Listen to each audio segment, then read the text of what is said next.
Queridos amigos, estamos dando início a mais uma reunião de estudos aqui no Instituto de Cultura Espírita do Brasil, a casa de Deolindo Amorim, seu idealizador encarnado e fundador, e naturalmente continua à frente dos nossos trabalhos, junto a Jorge Andréa, que é o nosso presidente de honra. Desejamos, Mestre Jesus, te pedir que continues a fazer verter bênçãos de luz, de paz, de engrandecimento por sobre todos os nossos mentores queridos que trouxeram e haverão de continuar a levar o ICEB à sua destinação de luz, de paz, de divulgação do teu evangelho. Graças te damos hoje e sempre por aqui estarmos na condição em que estamos. Agradecemos-te, Mestre, e a todos os mentores, a Maria, aos nossos anjos da guarda, todo o apoio, toda a força que estamos recebendo para darmos continuidade à tarefa do ICEB, muito especialmente Jesus nesta hora.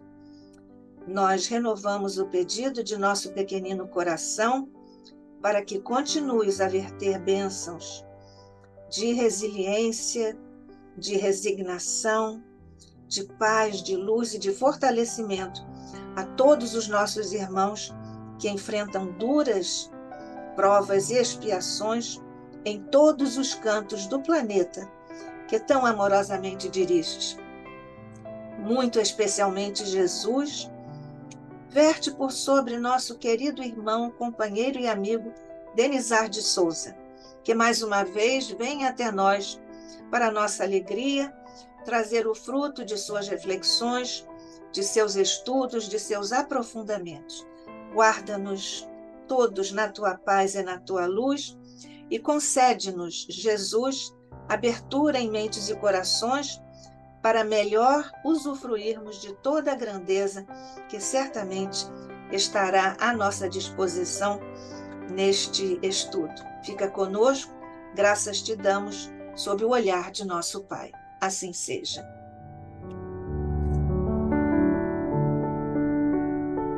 Bem, como nós já adiantamos, Denizar de Souza está mais uma vez conosco aqui para nos trazer um tema dos mais interessantes. O Denizar é bacharel em Ciências Sociais, é bacharel em Psicologia, é mestre em Sociologia da Educação, professor e escritor, tem ensaios de espiritualidade e cultura contemporânea, também tem Em Busca do Ser Integral, que é outra obra sua, e Construindo a Paz. Foi assessor parlamentar de 2003 a 2007 no Congresso Nacional, é pesquisador nas áreas de educação integral, cultura da paz, psicossociologia do cotidiano, práticas integrativas em saúde, no SUS e no setor privado, é fundador do curso de pós-graduação em educação integral Lato Sensu, voltado para professores, pedagogos, orientadores educacionais, educadores e profissionais pesquisadores dessa área. Expositor há 30 anos no Brasil e no exterior, é produtor, apresentador e diretor do programa de TV Sinais da Evolução pela TV Brasília, canal 6, semanal, sinal aberto, filiada à Rede TV, e pela Band Bahia, de 2003, nesse caso, a 2007. Apresentador e diretor do programa de TV Observatório do Trabalho, na TV Suprem, canal fechado semanal. E expositor do ICEB, com muita alegria para nós, e nosso amigo também, que nós saudamos mais uma vez, na certeza de que vamos estudar e aproveitar muito. Denizar nos traz aqui o tema de hoje, Gênese orgânica e espiritual, lacunas e paradoxos nos modelos criacionista e evolucionista. Somos todos ouvidos, querido amigo. Então, novamente, eu quero dar o meu cordial boa noite, com a melhor acolhida fraterna a esta nossa presidente do Instituto de Cultura Espírita do Brasil, nossa professora doutora Nádia. Quero cumprimentar de uma maneira direta e especial o meu querido amigo, professor César Reis, nosso presidente de honra e que mora no coração de todos nós aqui, eu já declaro. Quero cumprimentar a professora Rosa e Luiz Martins, professora doutora Rosa da universidade. Quero cumprimentar a Dalva, seu esposo, enfim, a É o todos os Aldemir. a todos e o Carlos também, que está aqui, sem o qual essa apresentação teria muitas dificuldades de acontecer. Eu agradeço o apoio dele e a todos que generosamente nos acompanham pelo canal do YouTube, né, e que nos acompanharão quando o conteúdo estiver todo gravado e editado. A todos, muito obrigado. Nosso abraço fraterno. Então, nós vamos iniciar. Trata-se de um trabalho intitulado Gênese Orgânica e Gênese Espiritual, particularmente influenciado pela obra de Allan Kardec, A Gênese, os Milagres e as Predições, notadamente a obra de caráter mais científico, mais voltado à ciência do grande sistematizador do Espiritismo, Allan Kardec. Ah, e dentro da gênese orgânica e espiritual, e aí, portanto, estamos falando gênese, a origem dos organismos biológicos, no aspecto orgânico, e se falamos gênese espiritual, ousamos ir muito longe e, ao longo do curso das 4 aulas, tentar entender a origem do aspecto espiritual da vida. Dentro dessa temática geral, desse grande guarda-chuva temático, nós temos hoje, na aula de hoje, a apresentação sobre lacunas e paradoxos. Lacunas, portanto, faltas, elos perdidos, lacunas a serem explicadas e paradoxos, contradições, tanto no modelo criacionista, portanto, modelo bíblico da criação, quanto no modelo evolucionista. Nos dois lados, vamos estudar lacunas e paradoxos.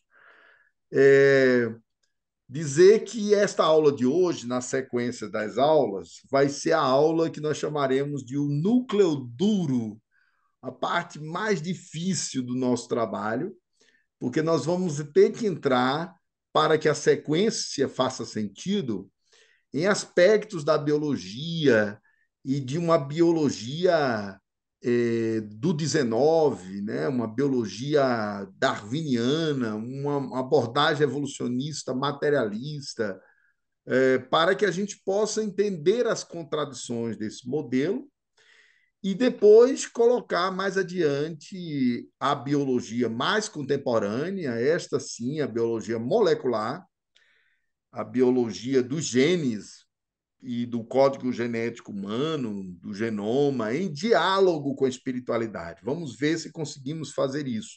Mas a aula de hoje vocês vão ter que administrar conosco e comigo aqui a dor e a delícia de estudar uma biologia muito arraigada às leis biológicas mais antigas do 19 e completamente materialista.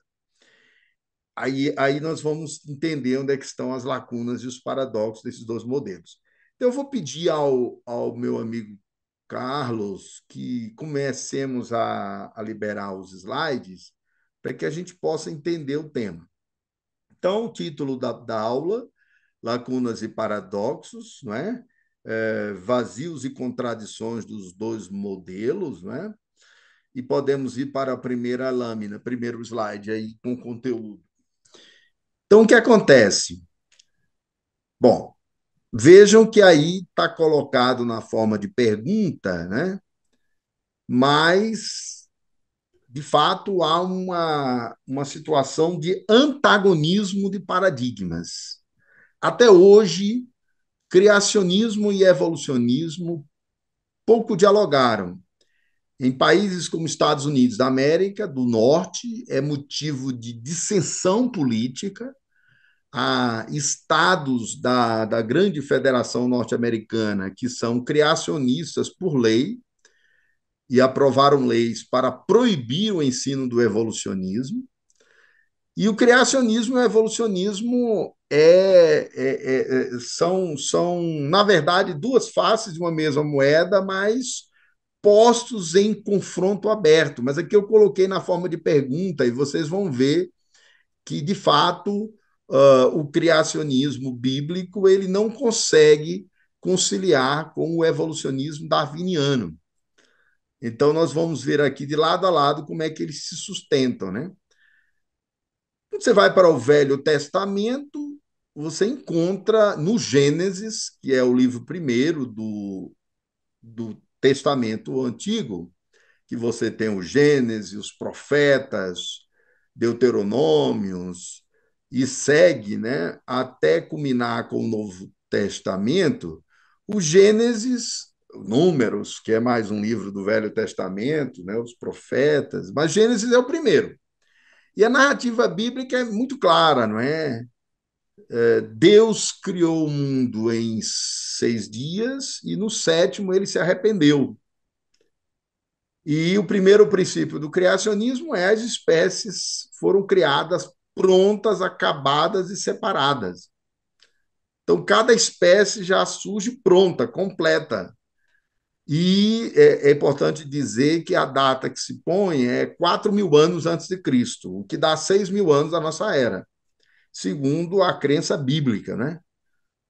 Então, a essa altura, vocês já viram que todos os fósseis que foram encontrados, sejam de répteis, de dinossauros, de primatas, os cérebros, os esqueletos, né?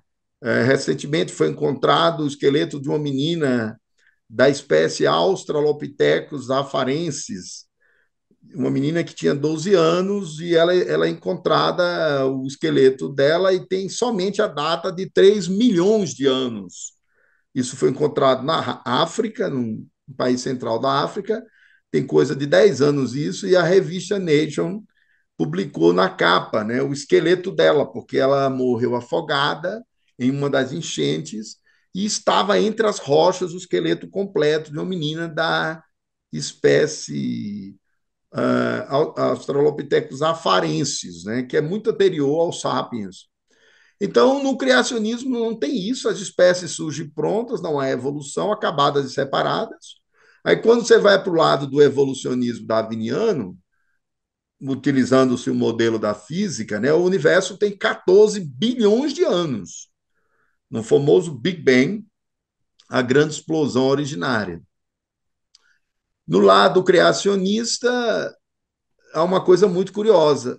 O Gênesis bíblico fala que somente ao homem foi atribuída uma alma eterna. Não sei se sabem disso, mas a alma eterna não é prevista nos animais, na narrativa bíblica.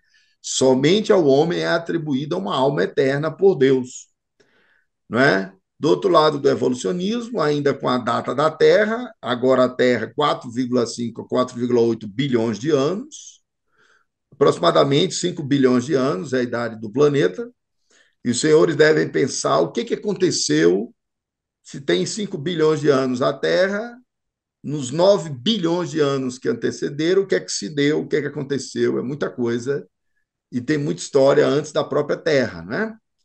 Bom, no criacionismo bíblico, o homem ele é criado à imagem e semelhança de Deus.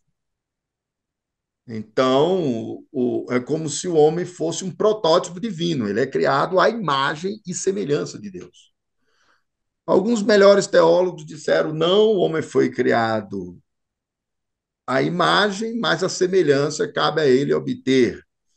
E a imagem seria arquetípica, né? Outros teólogos disseram: não, não é o homem no formato físico, é a sua alma.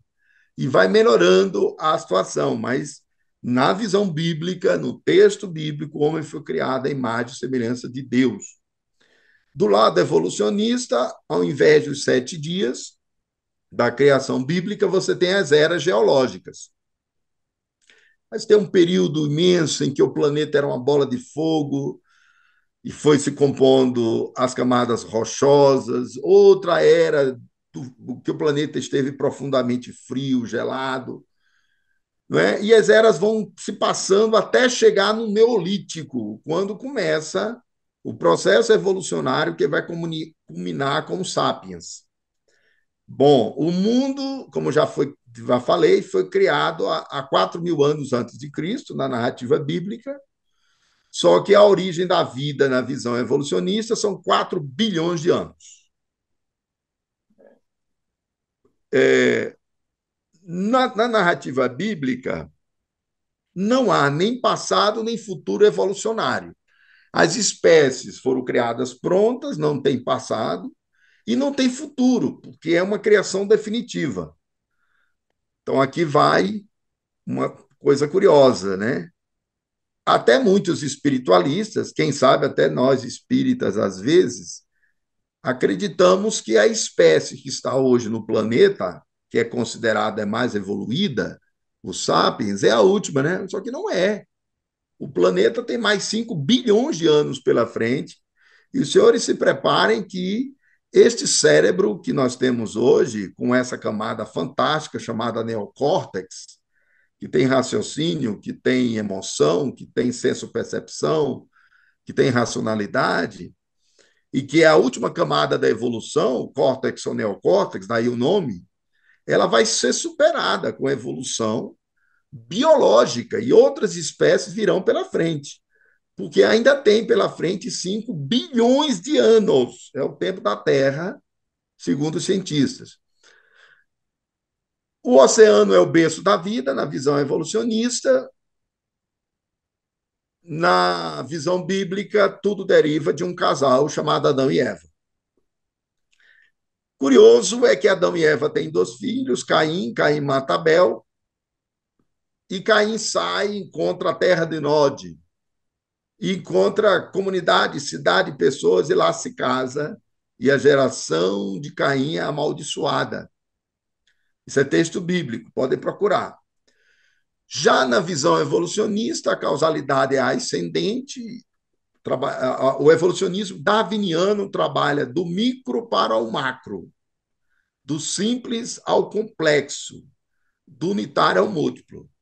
Então, na visão evolucionista darwiniana, há uma célula primeira, que o Espírito Emmanuel fala dessa célula em obra chamada A Caminho da Luz, e ele faz uma metáfora e fala de um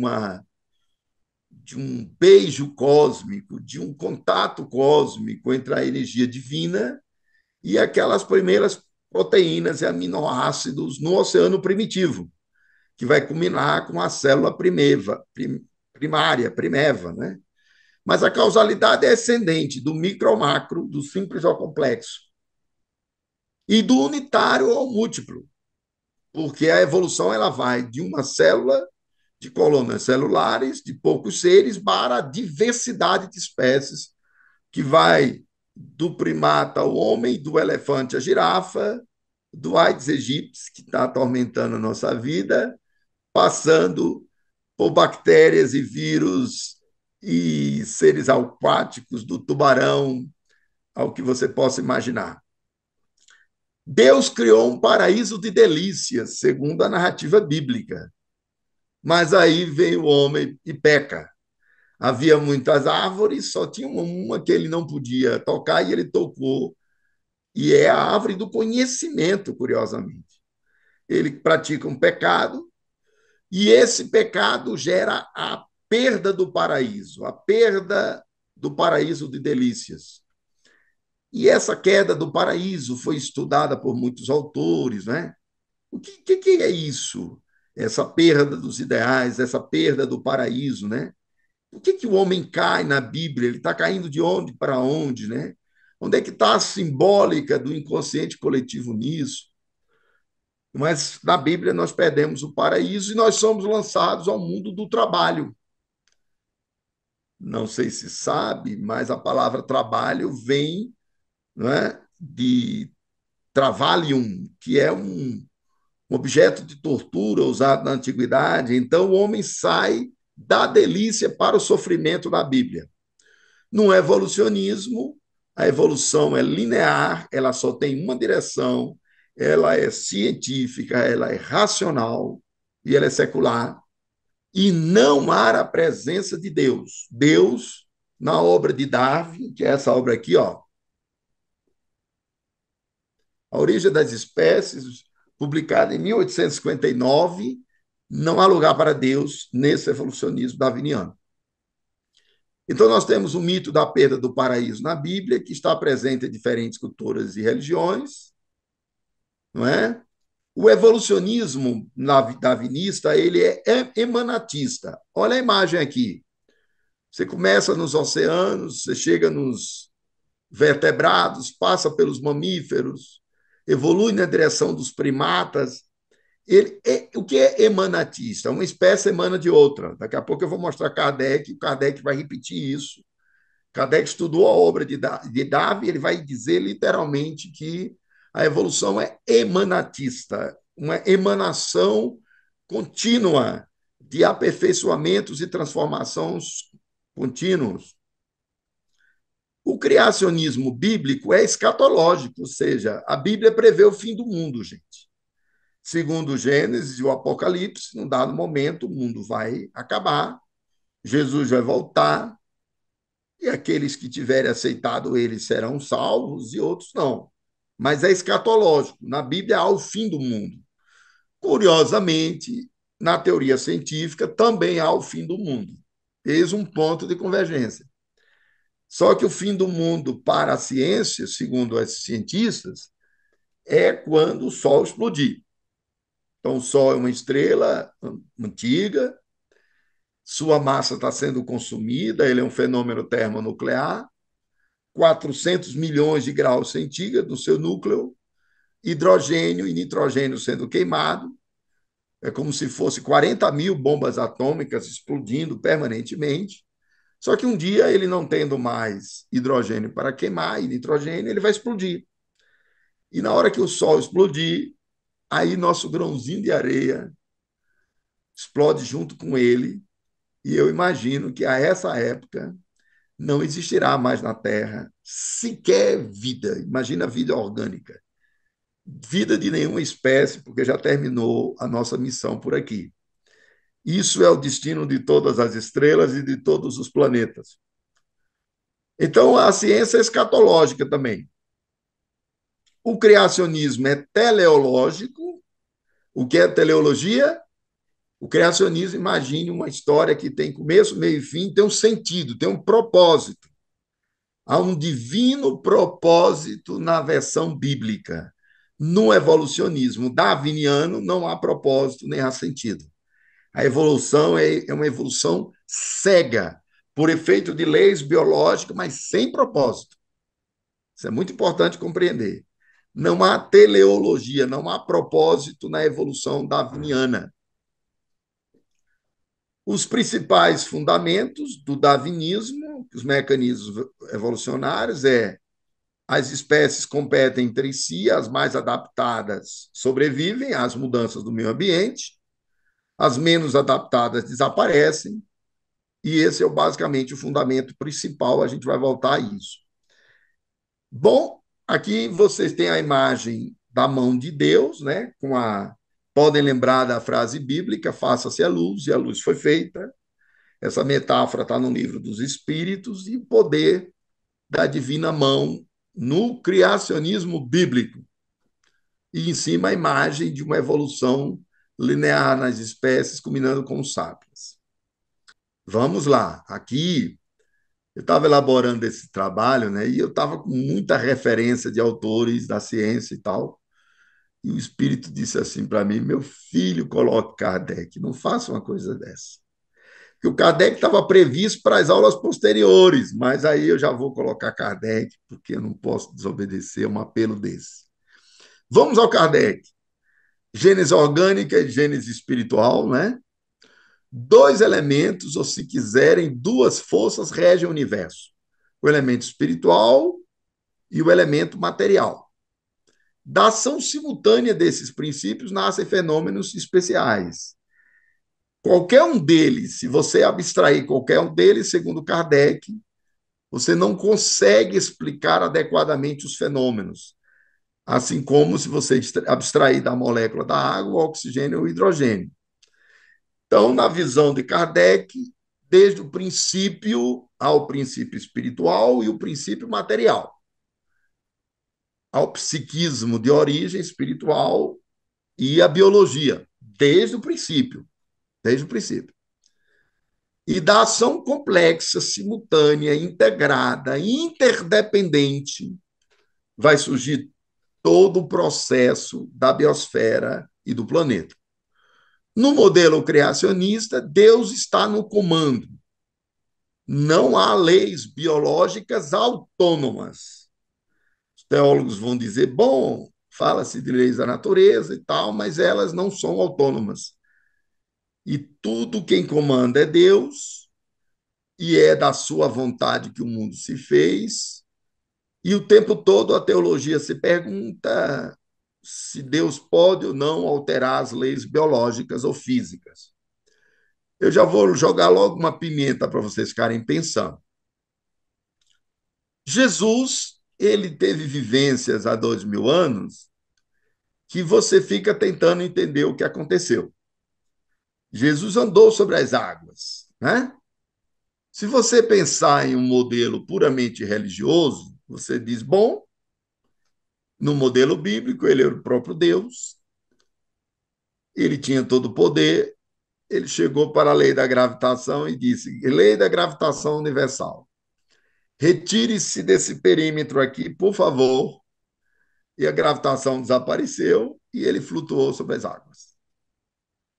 Em outro modelo, você vai dizer que ele tornou o corpo dele etéreo, mas ele fez algo sobre as águas que ninguém poderia fazer, andar sobre elas.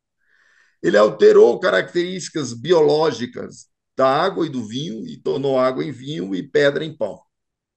Ele alterou estruturas atômicas, Jesus.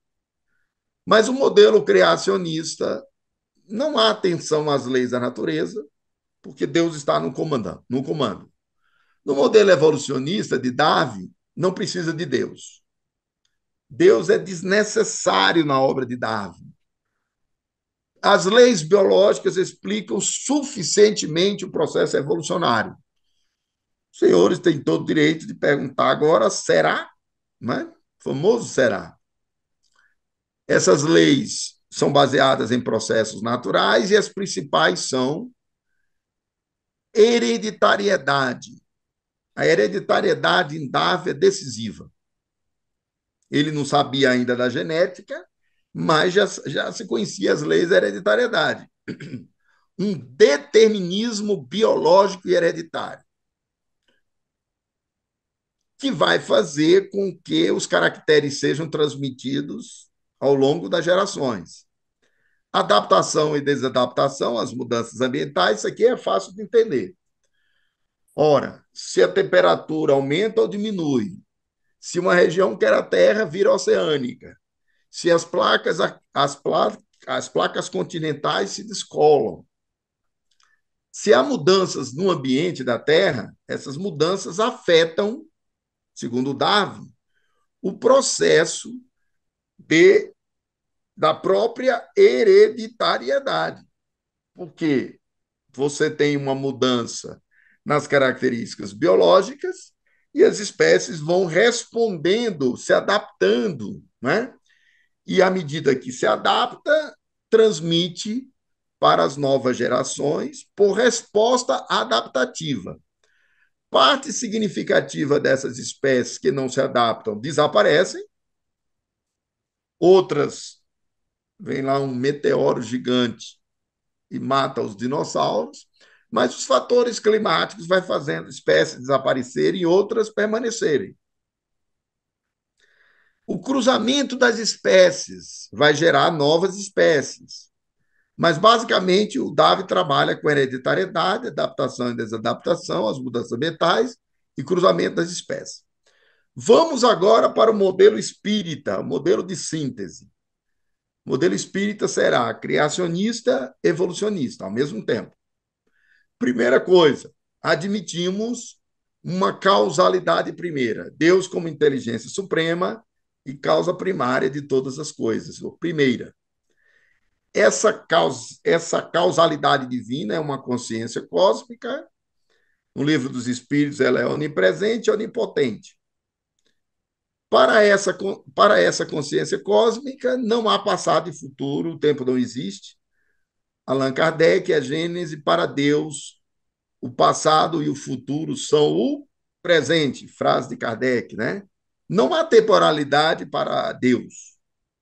Sendo ele eterno, ele está além do espaço e do tempo. Mas ele é isso que nós chamamos de Deus, a consciência cósmica, a inteligência suprema, é o autor de leis universais.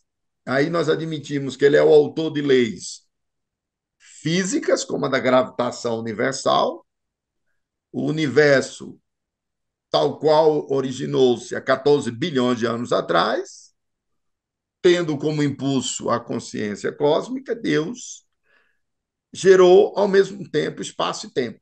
Não sei se sabem, mas para a visão da física, a origem do universo, o Big Bang gera o espaço tal qual nós conhecemos e o tempo.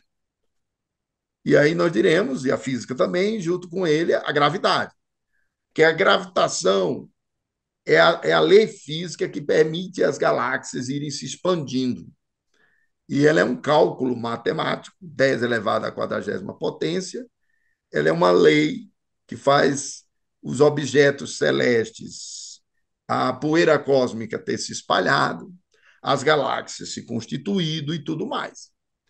Então, as leis físicas são tão divinas para Kardec, o Espiritismo, e para o modelo espírita, quanto as leis da consciência, como veremos. Essas leis comandam tudo, tanto o mundo físico quanto o mundo da consciência. Portanto, comanda o mundo biológico, gravitacional, antropológico. Você tem leis da genética, leis das micropartículas, da física quântica, leis que operam no espaço universal, leis e leis e leis. Já vou logo dizendo que a opinião do Kardec é: Deus prova o seu poder e a sua grandeza, não pela abrogação de suas leis, mas pela imutabilidade delas. Porque existe uma discussão filosófica, e nós temos o direito de perguntar se Deus pode ou não alterar as próprias leis dele. No modelo evolucionista criacionista, essas leis são causadas pela divindade, inclusive quanto às dimensões espirituais do universo. Atenção, Deus é mais que o infinito de tudo que se possa descrever. Pergunta do Livro dos Espíritos, Allan Kardec questiona: Deus é o infinito? Resposta dos Espíritos: pobreza da linguagem humana. Não confundais o atributo de uma coisa com ela própria. Pobreza da linguagem humana. O infinito não define a Deus, viu, gente? Kardec tentou, foi o mais longe possível, os espíritos disseram que aquilo era pobreza da linguagem humana. Então, Deus é qualquer coisa que é maior do que o infinito.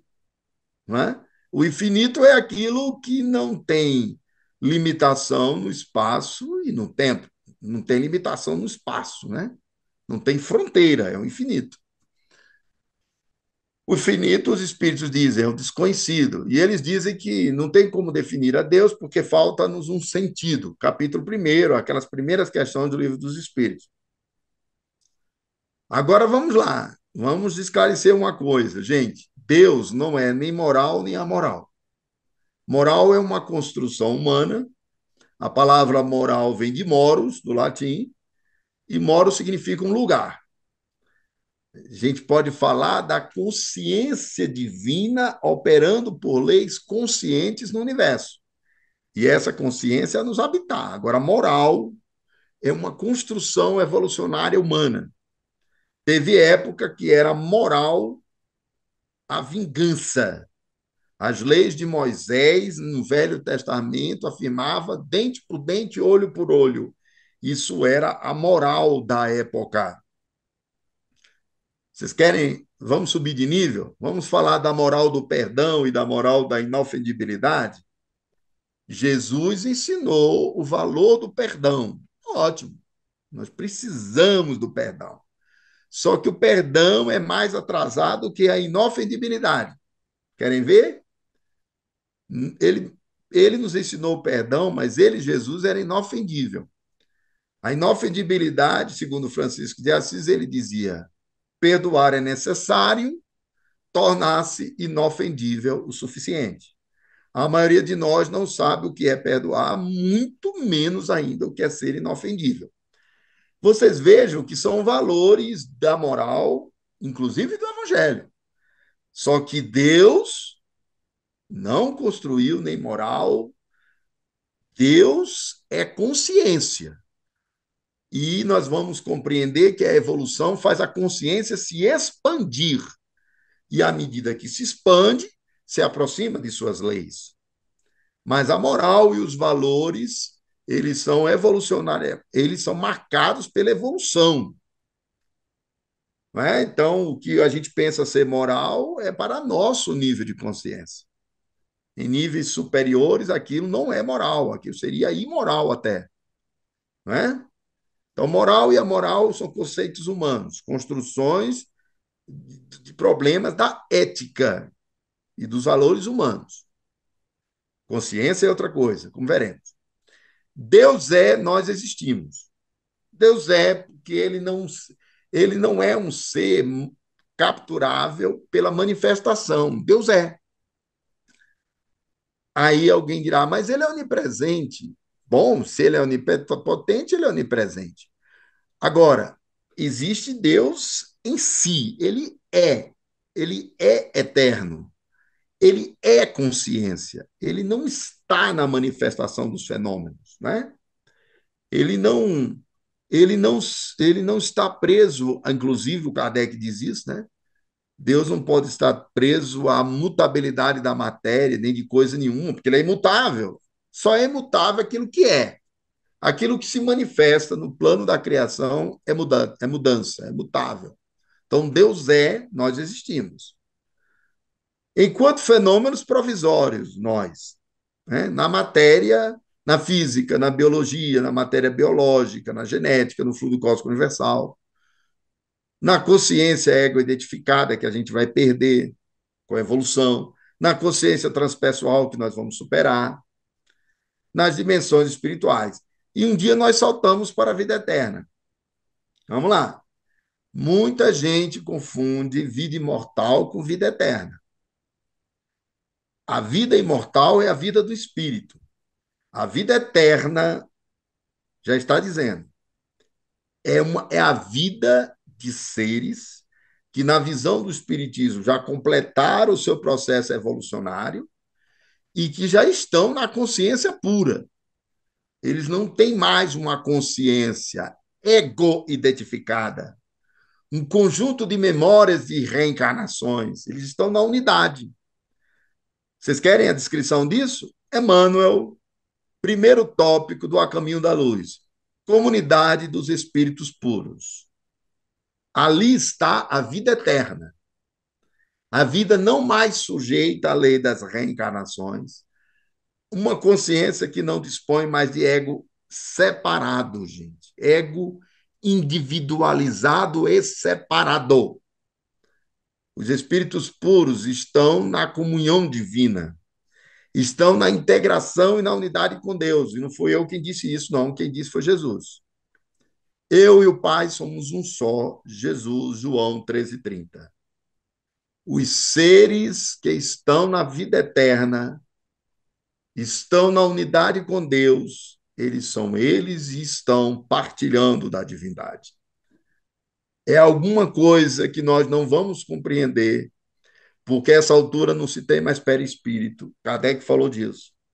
E não se tem mais a ilusão da separação. A separatividade é própria da evolução ego-identificada, identificada com a consciência que tem ego ainda. É a nossa.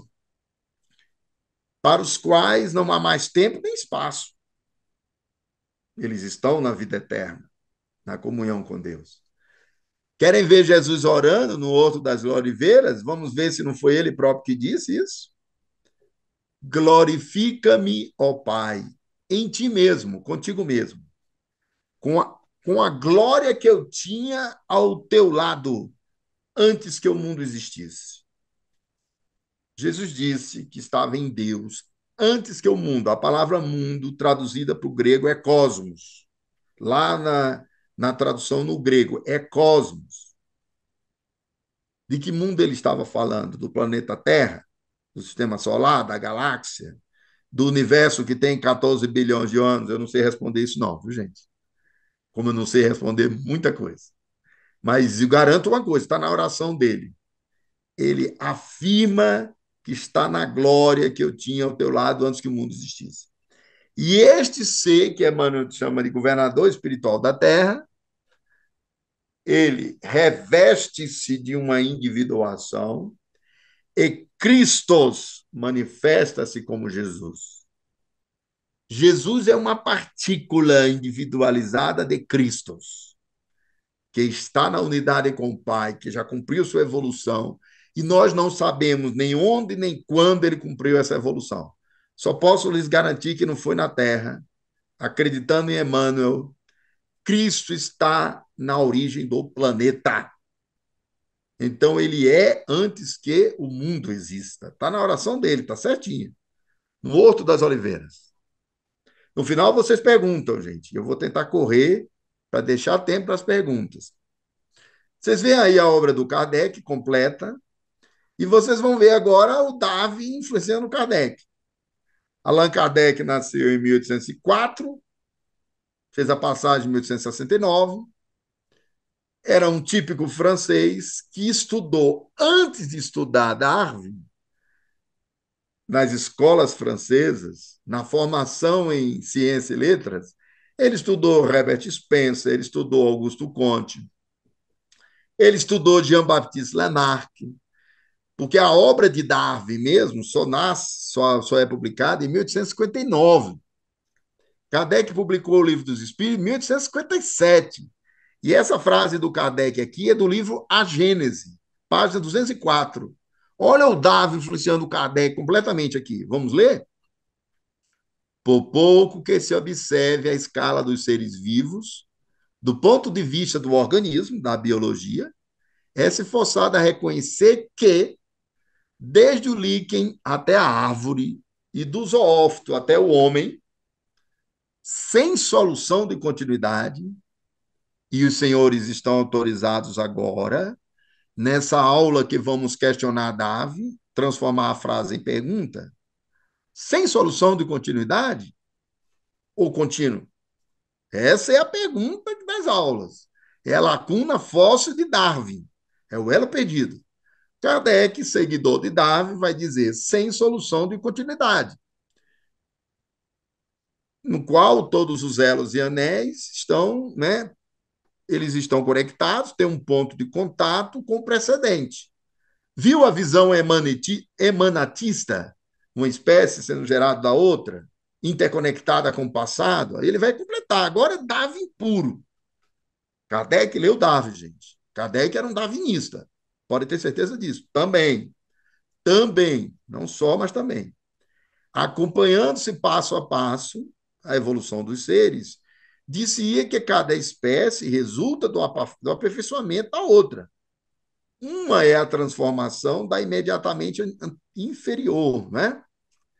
Então, observe que há uma escala, um contínuo, há uma conexão. Isso aqui é Darwin, gente. Podem procurar livro A Gênese, página 204, 1991, porque a Gênese está aqui, né? E vocês depois procurem. Percebem que isso aqui é darwinismo? É a visão da época. Kardec estudou Darwin, estudou todos esses evolucionistas.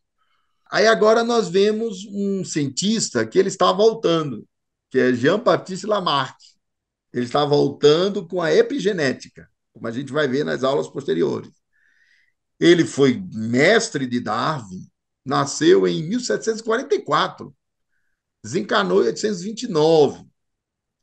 Façam as contas, né? 19 mais 26, 25. Kardec estava com 25 anos, gente. 25 anos. O Lamarck desencarnou em 1829, o Kardec estava com 25 anos.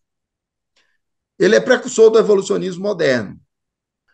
Aí eu tenho aqui, ó, Lamarck foi o primeiro que despertou pelas suas conclusões um estudo sobre tal assunto. Este sábio, justamente célebre, publicou as suas opiniões. Vocês vejam que isso é o Darwin se referindo a Lamarck. Primeiro foi Lamarck que deu as primeiras conclusões sobre essa filosofia zoológica, né, a filosofia zoológica, e sobre a história da evolução dos animais e dos vertebrados, uma introdução, 1801, 1809, 1815, né? Ele é que é o precursor, defende nas suas obras a doutrina de que todas as espécies, compreendendo o próprio homem, originam-se de outras espécies. Percebem isso?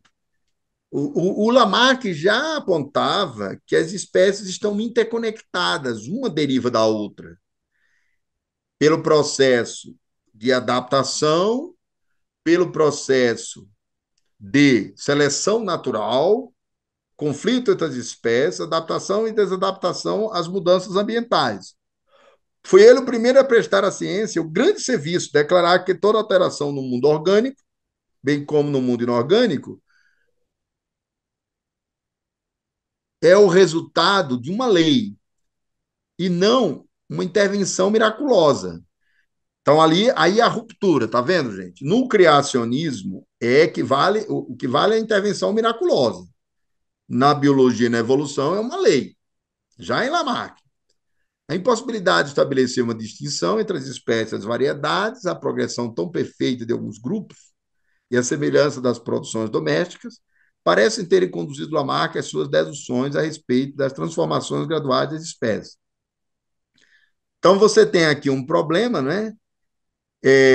Como é que você distingue, como é que você explica a diversidade, por exemplo, de elefantes, a diversidade de espécies de mamíferos, sendo que o tronco original era um somente?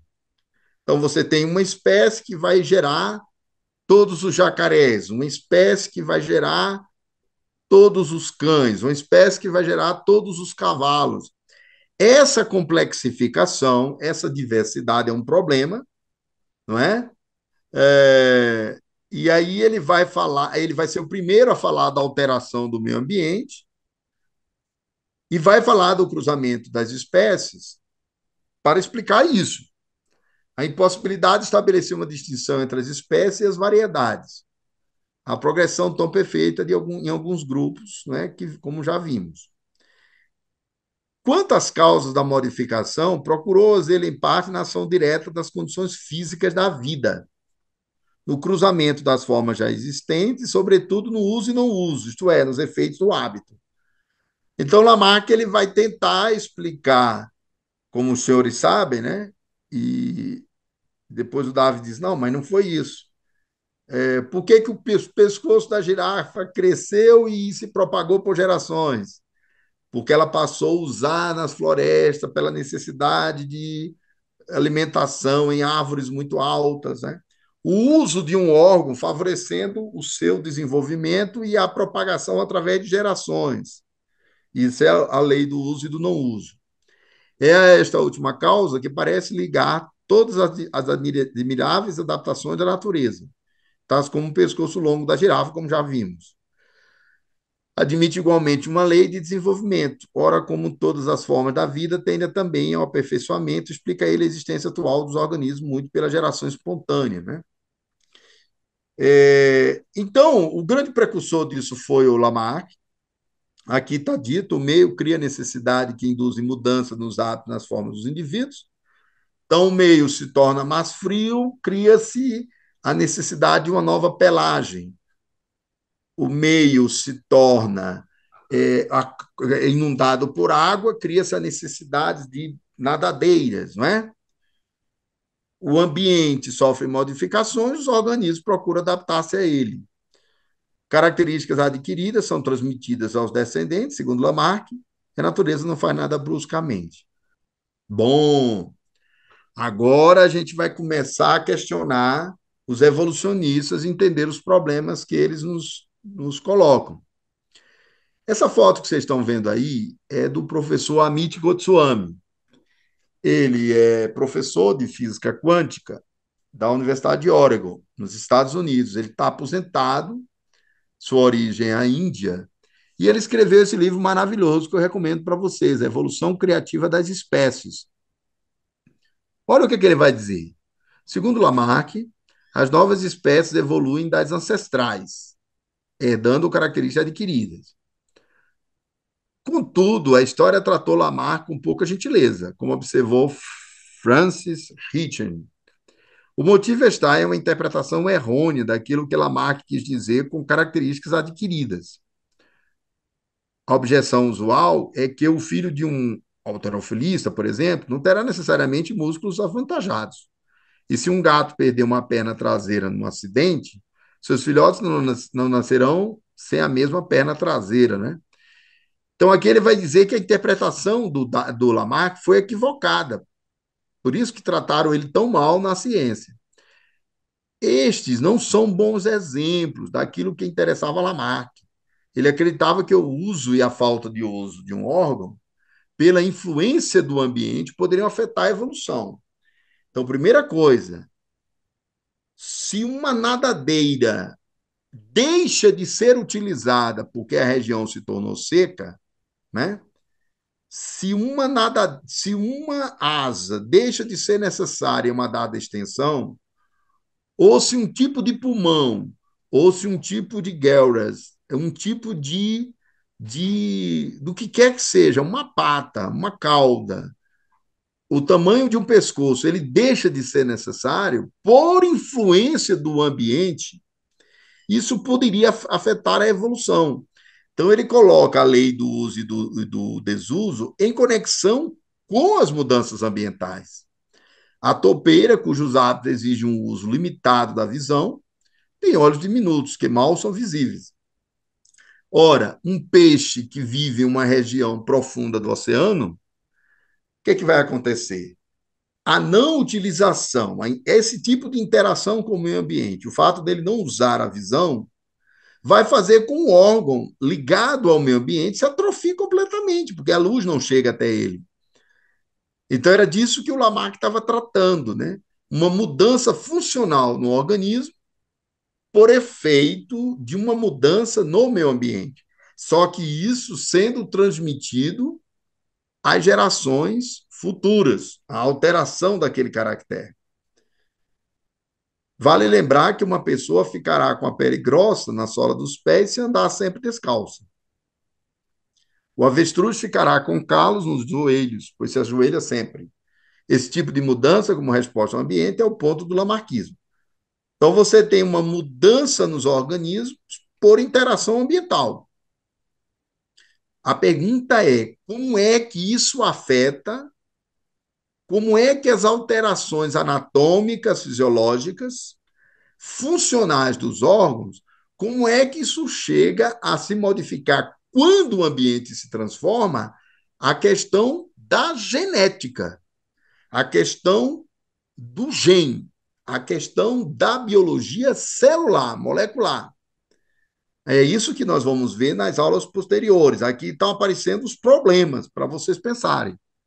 E a gente vai construir uma teoria criacionista evolucionista, junto com o professor Dr. Amit Goswami, para vocês verem como é que está sendo explicado hoje. Mas aqui já tem um problema.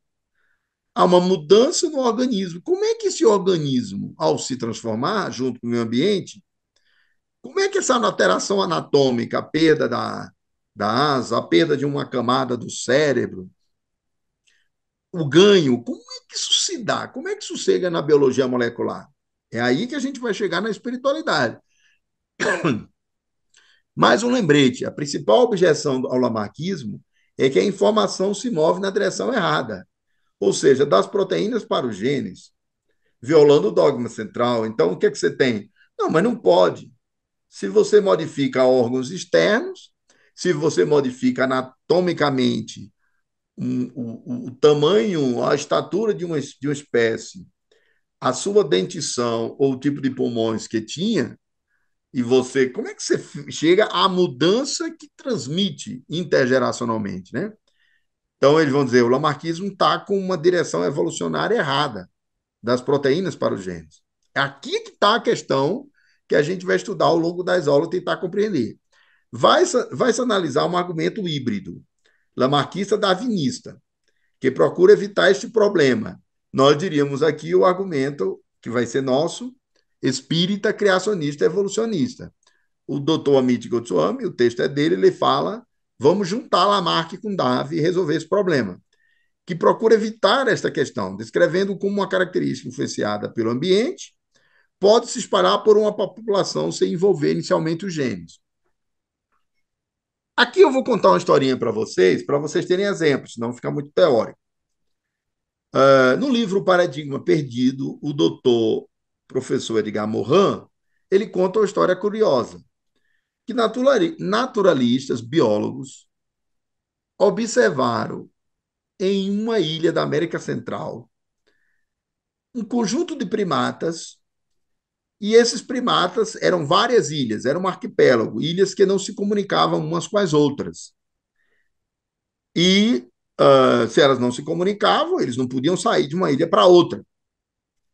De repente, um conjunto de primatas, está contado no livro O Paradigma Perdido de Gamorran. Um conjunto de primatas, eles aprendem que quebrando o coco, quebrando um determinado tipo de coco e até escavando batatas, batata doce e outro tipo de raízes, se eles molhassem na água do mar, aquele fruto, aquela semente, aquela raiz ganhava o sal da água do mar. E ganhava o sabor. E eles começaram a fazer isso e o coletivo todo aprendeu a fazer. Bom, na mesma ilha, fácil de entender, um viu, o outro repetiu e todo mundo passou a fazer. Olha que interessante. Só que aconteceu que macacos que estavam em outras ilhas, que não tiveram contato com esses macacos, de repente passaram a reproduzir o mesmo comportamento. Gente, isso é uma coisa extremamente complexa. Porque não foi pela imitação, pela aproximação, macacos que estavam em outra ilha aprenderam o mesmo comportamento e passaram a ter esse comportamento. Quando você está diante do fenômeno desse, você tem várias hipóteses. E a gente vai chegar lá na frente, na aula que a gente vai falar da hipótese do campo de ressonância mórfica, mais conhecido por nós como perispírito, mais conhecido por outros como corpo quântico, mais conhecido por outros como influência da consciência na evolução. Outros vão chamar uma grupo. O fato é que um aprendizado em uma ilha entre animais, que não se comunicou com outra ilha, se espalhou pelo arquipélago inteiro. Isso os cientistas constataram e não souberam responder o que aconteceu. Onde é que está essa disseminação do comportamento? Houve algum tipo de cruzamento entre esses macacos, mas os cientistas disseram, mas eles não se comunicaram, porque são macacos em ilhas diferentes. É esse tipo de complexidade que a gente vai enfrentar mais adiante. Acho que através do exemplo vocês visualizam. Como é que uma característica, né, influenciada pelo ambiente pode se espalhar por uma população sem envolver os genes. Na linha hereditária do Darwin, tudo é explicado pela hereditariedade. 3 estágios evolucionários em um modelo híbrido. Lamarck e Darwin. Vamos juntar os dois. Esse cientista, Itchin, mencionou um processo de 3 estágios, né? Proposto pelo biólogo John Maynard Smith. Primeiro estágio, adaptação a estímulos ambientais durante o desenvolvimento. Calos nos joelhos dos avestruzes, por exemplo, surge durante o estágio juvenil por causa dos novos estímulos ambientais, como a seca, que torna o solo sobre o qual o avestruz se ajoelha muito árido. No caso de outras características, a adaptação pode começar mais cedo ainda, durante o desenvolvimento do embrião. Observe que aqui eles falam de uma adaptação ambiental durante o desenvolvimento do organismo, no caso dos avestruzes, os joelhos, e também durante o desenvolvimento do embrião, que torna mais complexa ainda a adaptação, o embrião respondendo no desenvolvimento embrionário à mudança ambiental. Segundo estágio, canalização do desenvolvimento. Se a seca continuar por várias gerações, a resposta ambiental dos joelhos calejados se aprofunda e se estabelece no grosso da população. Esse efeito é chamado canalização. Então, aí você teria uma ideia de disseminação da mudança, né, para o resto da população, pela continuidade por longos ciclos. O Darwin vai criticar essa ideia e vai dizer, mas aí o ciclo teria que ser de milhões de anos para que pudesse acontecer isso. Vocês vão ver essa questão. Terceiro estágio, assimilação genética. Após algumas gerações, a pressão evolucionária do próprio ambiente vai provocar a seleção de mutações genéticas. Aí o biólogo darwinista, já na era da genética, Darwin não conheceu a genética como nós,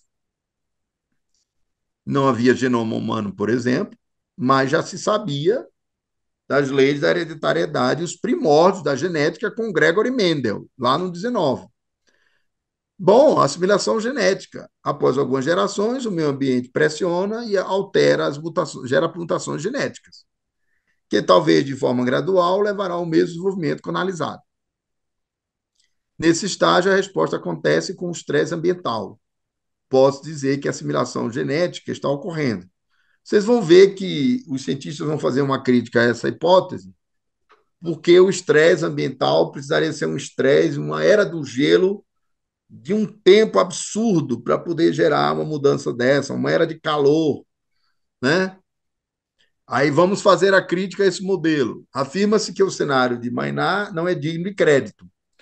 Ele presume a canalização das características adquiridas sobre praticamente toda a espécie. Este efeito exigiria prolongado estresse ambiental, como eu falei, ao longo de muitas gerações. Um cenário altamente improvável. Ademais, a ideia de assimilação genética por meio do gradualismo darwiniano, etapa por etapa, não parece crível.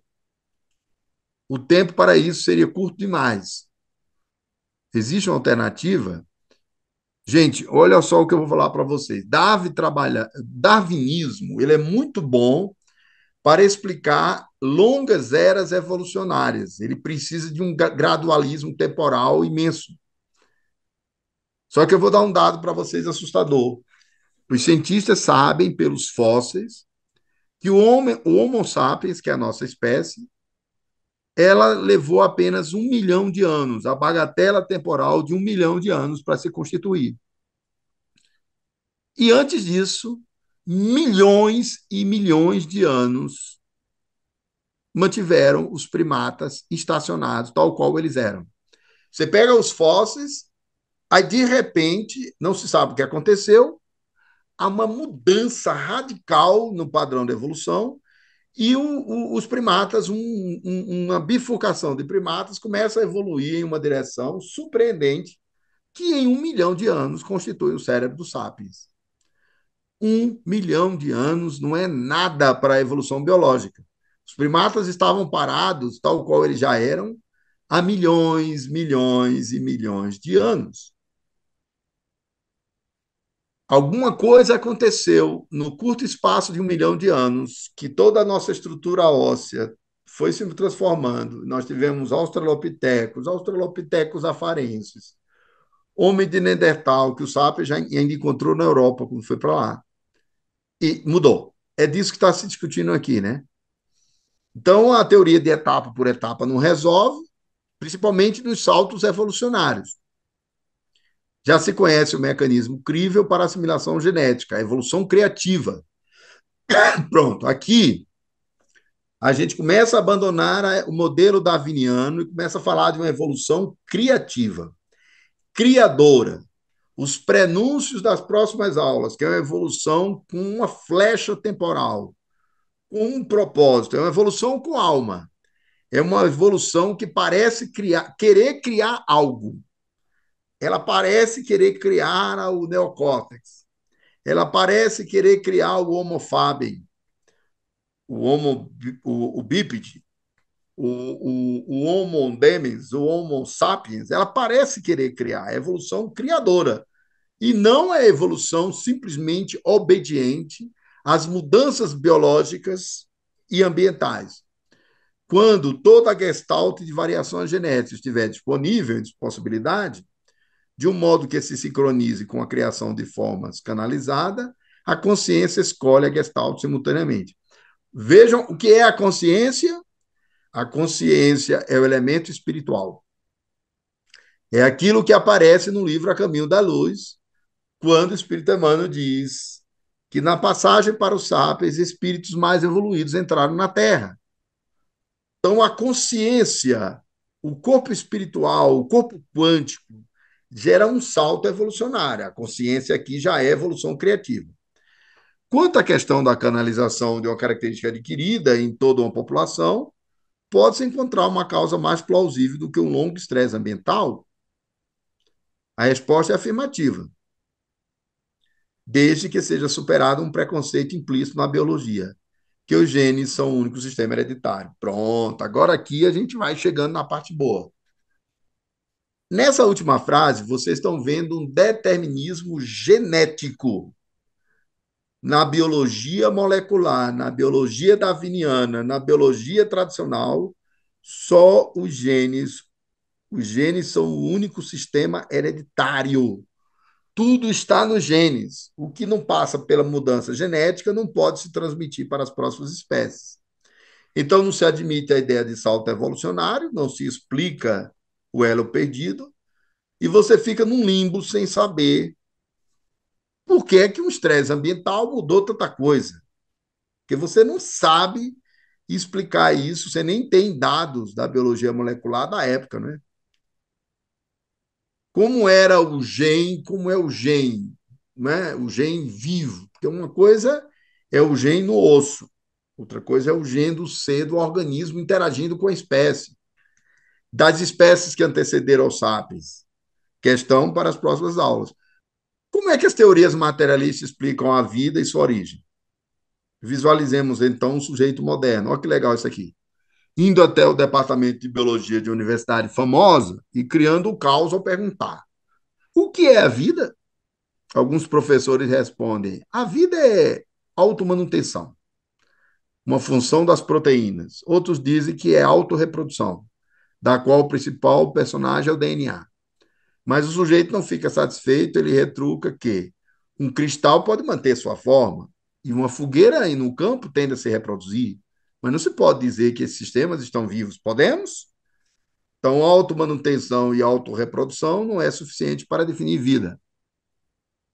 Os neodarwinistas aparecem e dizem que a vida evolui. A evolução é que separa a vida da não vida. Tudo que evolui, nessa tese, é vivo. Olha o questionamento. O sujeito é perseverante e replica: o universo também evolui. Alguém diria que o universo está vivo? Quer dizer, o universo está se expandindo, está evoluindo. Existe uma evolução cósmica, mas o universo não é vida biológica. Algumas pessoas mais radicais, que conhecem física e química, entram na conversa dizendo que a vida é um sistema auto-organizado. Mas o sujeito não se cala, ele também é meio radical, como se pode ver. Algumas reações químicas consistentes em autocatálise têm a propriedade de auto-organização. Mas ninguém diria que essas reações químicas criam vida a partir da não-vida. É um problema, né? Como é que as reações químicas, como é que a interação entre proteínas, como é que a constituição molecular das primeiras células tirou vida de não vida? Absolutamente complexo isso. Finalmente, chega o chefe do departamento, leva o sujeito para um canto e diz o seguinte: meus colegas prezam minha opinião, por isso não quero admitir isto em público. Além disso, qualquer admissão pública das deficiências da biologia acaba servindo de munição para esses criacionistas. Quem precisa de outros processos judiciais? Aqui o autor está brincando, está se referindo aos processos que nos Estados Unidos levaram a leis e a proibições de ensinar o evolucionismo nas universidades. Não sei se sabe disso. Então, ele, o chefe do departamento vai dizer: olha, eu sou criacionista, mas eu não posso falar disso. Só que eu sou do criacionismo evolucionista. Sabe, nós biólogos ainda não sabemos definir a vida, pelo menos não por uma característica que a distinga.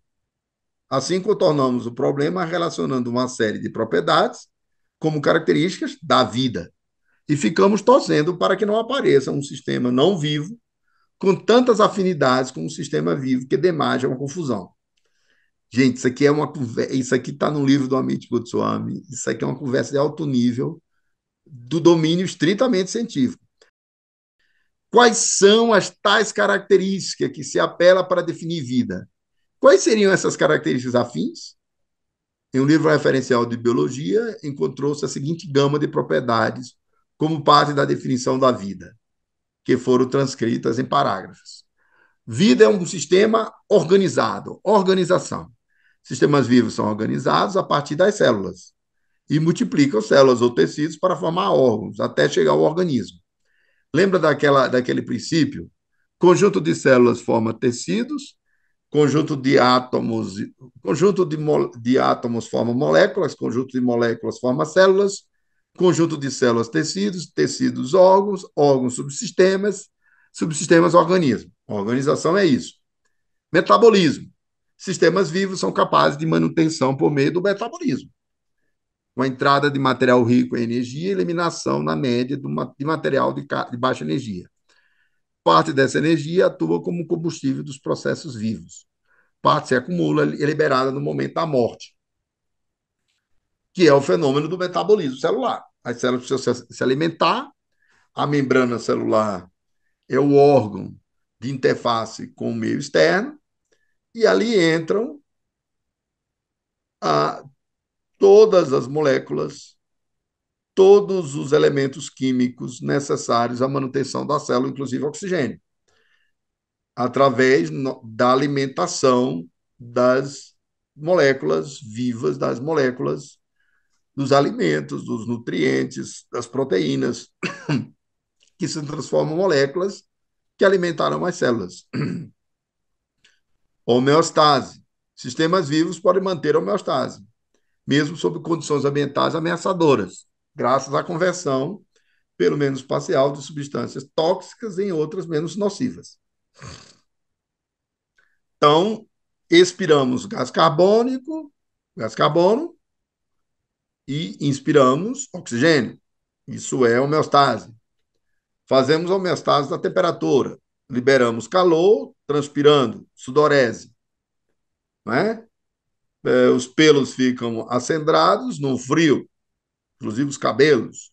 Não é? Isso é homeostase. Homeostase do sistema imunológico. Entrou a bactéria, temos febre, homeostase. Multiplicação de células de defesa do organismo. Isso é característica de todo organismo vivo. Resposta seletiva. Sistemas vivos podem responder seletivamente a estímulos. Podem identificar alimentos e afastar de estímulos ofensivos. Essa é a relação dos organismos com os estímulos funcionais e estressores. Ausência de oxigênio, oxigênio, calor em excesso, frio em excesso. Nos defendemos dos fatores, dos estressores do meio ambiente. Crescimento e biossíntese, sistemas vivos passam por fases, nos quais adquirem material do ambiente e crescem. Material genético, sistemas vivos contêm informação hereditária na forma de genes, porções de moléculas de ácido nucleico, DNA e RNA, e provenientes de outros sistemas vivos. Reprodução, sistemas vivos podem reproduzir novos sistemas vivos similares a si mesmos, transmitido para parte de ou todo o seu material genético. Estrutura da população, sistemas vivos, organismos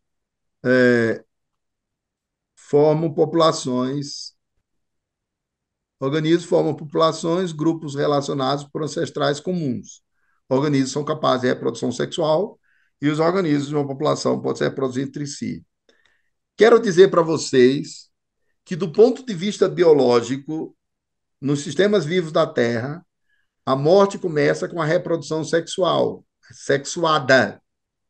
Enquanto os seres estão se multiplicando, não há morte propriamente dita, porque a criação de um indivíduo diferente só é possível pela reprodução sexual. A reprodução assexuada, que é da multiplicação das células, não gera indivíduos novos, diferentes, e, portanto, não gera a morte no sentido individual. Então, morte e indivíduo resulta de reprodução sexual do ponto de vista biológico. Atenção a isso. Pronto. Limites e lacunas do modelo darwinista da evolução. Estamos nas últimas lâminas, gente. O darwinismo é uma teoria da evolução contínua, mas agora é um segredo público o fato de que lacunas fósseis, atenção a isso agora, lacunas fósseis, descontinuidade evolutiva, uma continuidade descontínua, lacunas fósseis, descontinuidades nas linhagens fósseis evolucionárias, representam uma séria ameaça à comprovação plena da teoria de Darwin. Porque quando você faz o quebra-cabeça dos fósseis, eles não se fecham. E você fica sem entender como é que uma espécie passou para outra. Arqueologia e antropologia física, sobretudo antropologia física, zoologia, trabalha com os fósseis. Se você tem lacuna, você não explica. Analisando apenas os dados fósseis, qualquer pessoa inteligente pode distinguir entre momentos passados e futuros. Em outras palavras, o registro fóssil da evolução biológica proporciona uma inconfundível flecha do tempo. Guarda esse conceito que a gente vai usar lá mais adiante. O que é a flecha do tempo? Parece que as espécies estão caminhando para uma direção. Parece que a cronologia tem propósito.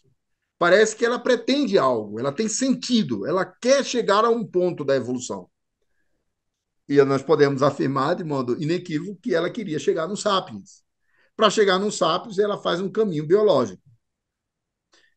No entanto, se na melhor hipótese, a teoria de Darwin é uma teoria incompleta da evolução, incompleta, capaz apenas de explicar suas eras contínuas, há espaço para que Deus faça seu retorno. Bom, não precisamos do criacionismo bíblico. Eu quero dizer aqui com todas as palavras. O Espiritismo não se baseia no criacionismo bíblico. O Espiritismo é uma doutrina criacionista evolucionista, como veremos.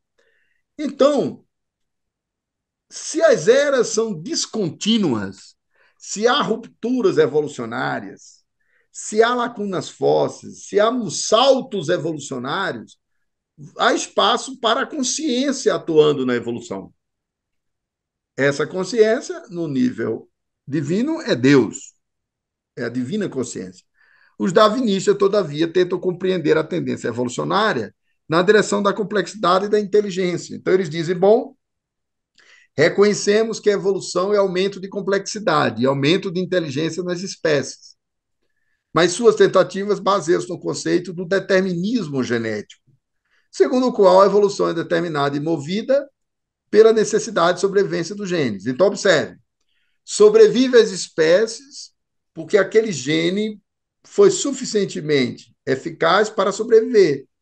Ele pretendeu sobreviver, a espécie sobrevive. Esta ideia, isso é o darwinismo, determinismo genético. Esta ideia permite que os biólogos atribuam todo e qualquer indício seguro de inteligência da vida, inteligência biológica da própria vida, sentimentos, significados e, com certeza, a própria consciência, apenas citando alguns, a epifenômenos. Epifenômenos são fenômenos derivados do impulso genético, pela sobrevivência das mudanças ambientais. Aqui, gente, já vou logo dizer para vocês. Pergunte a um biólogo, depois a professora Rosa vai poder falar para a gente, qual é a função da consciência. O sapiens é portador de consciência de si. Dentro da consciência tem pensamento, juízo, senso-percepção da realidade, emoções. Pergunte o papel da consciência, consciência que é capaz com que nós escolhamos, com que alguns decidam pelo próprio autoextermínio, consciência que nos leva à depressão, ok? É pela consciência de si, uma consciência adoecida, mas de si, que nós deprimimos. Você não vai encontrar, com a frequência que encontra nos sapiens, você não vai encontrar elefantes, girafas, macacos, primatas, peixes, leões deprimidos. Porque a depressão é um transtorno de humor, mas que envolve a consciência de si e do mundo. Você pode discutir o nível de consciência que a pessoa se encontra, mas ela tem consciência de si. E ela está num processo de autopercepção, de desvalia. Por isso que ela está na depressão. Então, qual é o papel da consciência para a evolução biológica? Pense com a cabeça do materialista agora. Qual é o papel da emoção? Quero saber qual é o papel do afeto, do amor, da bondade, da justiça para a evolução biológica. Não tem propósito. Você pode falar para a evolução humana. Para a evolução dos organismos, você não tem resposta para isso. Por quê? Porque o papel da consciência, das emoções, dos sentimentos e dos valores humanos está ligado ao espírito, não à biologia. A biologia é o contrário. A biologia ela funciona muito bem na Terra sem a presença da escolha, dos valores, do livre-arbítrio. A biologia ela se adapta ao meio ambiente perfeitamente. Vocês podem ter certeza que um tubarão é melhor adaptado ao seu ambiente do que nós. A gente vai chegar nisso. Isso envolve consciência de si, envolve liberdade que o tubarão não tem. Então, gente, não dá para explicar certos fenômenos do sapiens pela biologia, porque não está no cérebro, está na consciência, não está no gene, está no espírito. Já vou logo adiantando. O conceito é muito fraco por dois motivos. Primeiro, foram apresentados fortes argumentos teóricos, mostrando que as moléculas das quais os genes constituem parte não têm a capacidade de processar sentimentos, significado ou consciência. Quer dizer, você não tem na genética uma explicação por que Chico Xavier era um ser tão amável. Você não tem na biologia molecular a capacidade de ter um gene para explicar Chico Xavier. Você tem capacidade de ter um gene para explicar o Alzheimer. Você explica. É uma doença neurodegenerativa. Tem um gene do Alzheimer. Tem um gene que explica, inclusive, a linha hereditária do Parkinson e até estatisticamente da psicopatia, do ponto de vista estatístico. Mas você não tem um gene para explicar nem Chico Xavier, nem Leonardo da Vinci, nem Jesus Cristo, nem Gandhi, porque isso não é da biologia, não tem jeito. Mas a biologia tradicional, ela não tem como explicar sentimento, significado ou consciência para as leis da evolução biológica, não tem função. Aqui é a lacuna que eu estou acusando para vocês aqui, a coisa. Então, como essas qualidades podem se desenvolver por adaptação a partir do nada? Ela, como é que a consciência moral, agora sim, o ser humano tem consciência moral. A consciência de valores, a consciência dos afetos, a consciência da vida. Como é que isso resulta de adaptação? Adaptação para quê? A consciência é o fenômeno mais desadaptativo que existe, sobretudo a consciência pouco evoluída.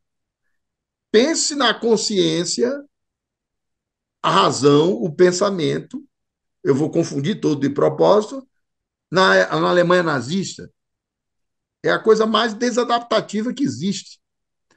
Por quê? Porque é um pensamento que produz guerra. Então, a consciência, nesse sentido, não faz a espécie evoluir. Ao contrário, ela não vai ter função. Segundo, a maior parte dos biólogos acredita que a biologia esteja essencialmente ligada à física.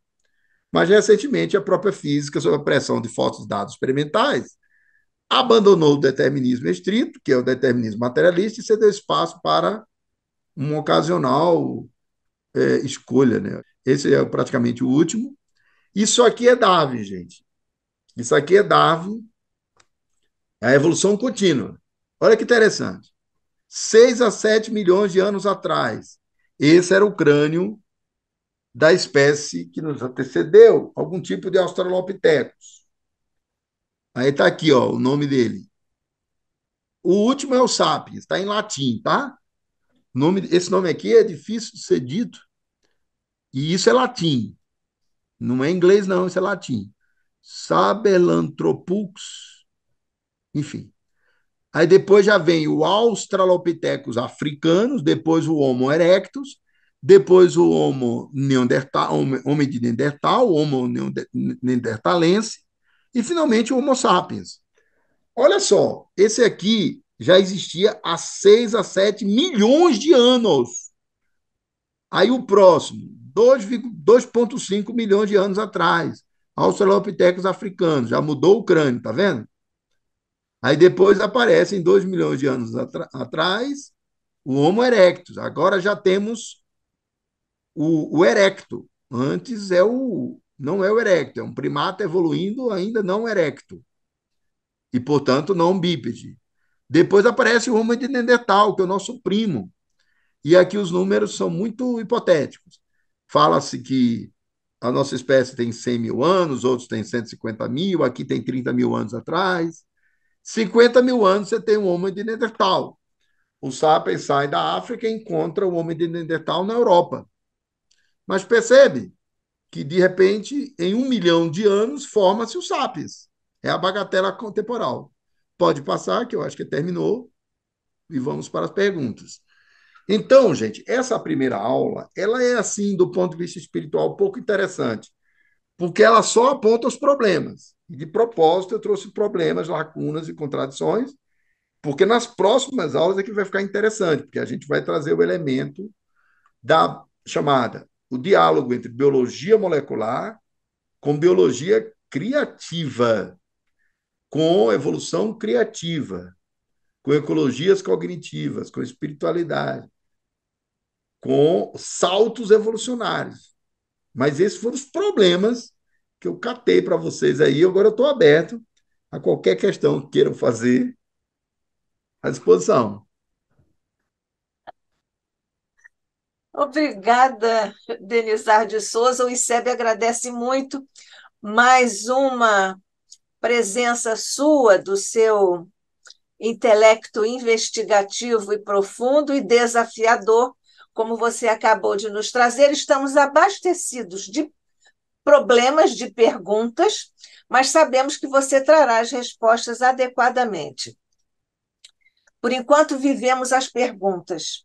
Essa é uma frase do Rainer Maria Rilke, um dos poetas mais lindos, e ele disse isso para um aspirante a poeta, um jovenzinho, ele já era o grande Rilke, e ele escrevia respostas às cartas desse moço, e ele disse uma vez para o moço, né, escreveu: viva, por enquanto, as perguntas, porque trata-se exatamente de viver tudo.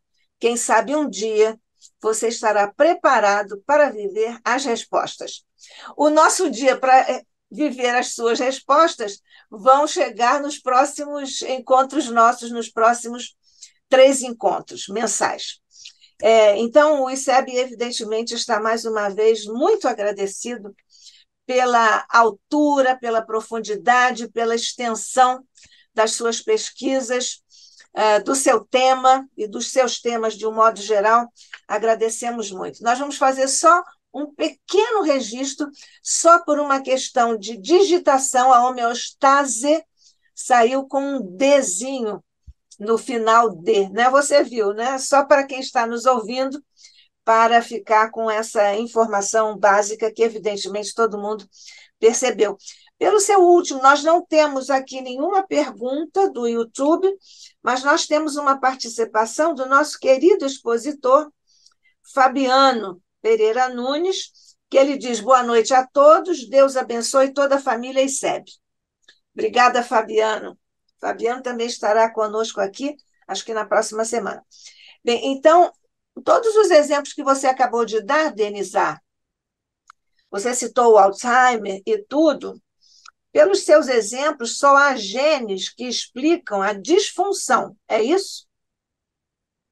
Os fenômenos mais complexos e difíceis de serem explicados pela genética, pelo compartilhamento de genes, portanto, 23 cromossomos masculinos, no caso da espécie humana, 23 cromossomos femininos, formando 46 cromossomos, constituindo um ser genético único, unicelular e único. A parte mais complexa, que não se consegue avançar para explicar geneticamente, são os fenômenos ligados à consciência, à emoção e ao comportamento. Não confundir comportamento com temperamento. O temperamento é neuroquímico. Então, temperamento. A pessoa tem perfis temperamentais que são relacionados à neuroquímica cerebral e a neuroquímica cerebral é partilhada no gene. Já o comportamento, não. Já a consciência, não. Já o nível de inteligência, não. Então, a psicologia ela não consegue anteparo na genética, porque os fenômenos mentais não conseguem ter explicação genética. Consciência, pensamento, raciocínio, emoção, afetos e valores. Não tem base genética.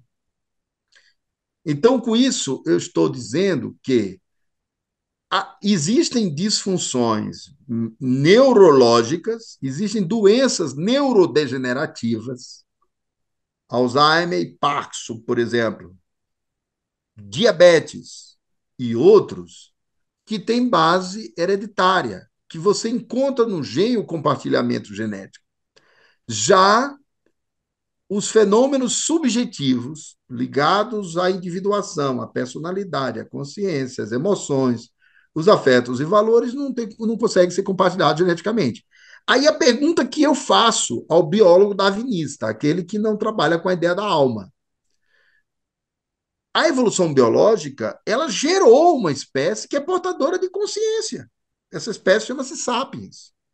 A pergunta é: qual é a função da consciência de si, da consciência da vida, da consciência do mundo, da consciência da morte, da consciência dos valores para a evolução biológica? Já que tudo na evolução biológica tem uma função para a própria evolução. Os organismos evoluem respondendo a uma função a ser preenchida. Qual é a função da consciência? Bom, você pode falar para a cultura, você pode falar para a sociedade, é outra coisa. Estou falando para a biologia. Serve para quê? Serve para que o cérebro ser portador de consciência? Para quê, gente? A última camada da evolução, o neocórtex. Você explica bem o cérebro reptiliano, o hipotálamo. Você explica bem as camadas evolucionárias mais antigas, que têm função clara. Quer que eu lhes diga? No cérebro reptiliano, depois o cérebro dos mamíferos, tem uma estrutura chamada hipotálamo. Ela tem função. Ela tem função não só para nós. Todos os mamíferos têm hipotálamo. Ela faz a homeostase, que você citou agora há pouco. Ela regula a temperatura corporal. Ela regula o ciclo circadiano, vigília sono. Ela regula a reprodução sexual, porque regula a sexualidade. Ela é uma estrutura ultra ramificada no cérebro. Ela evoluiu e criou o hipotálamo, tem função hipotálamo. A pergunta é: qual a função biológica do neocórtex e do córtex, considerando que ele é o lugar da consciência, do sentimento e da emoção? Alguns tentarão dizendo, não, mas é porque a biologia queria gerar laço social. A biologia pretendia gerar laço social. Mas gerar laço social para quê? Para produzir cultura? Para quê? Para produzir valores? Para quê? Para produzir espiritualidade? Para produzir o quê? Ah, bom. Se você vê um objetivo espiritual maior, aí você entende. Entende o que quero dizer? Mas você não tem uma função neurobiológica para a evolução biológica. Estou sendo redundante na ênfase, só para ser claro.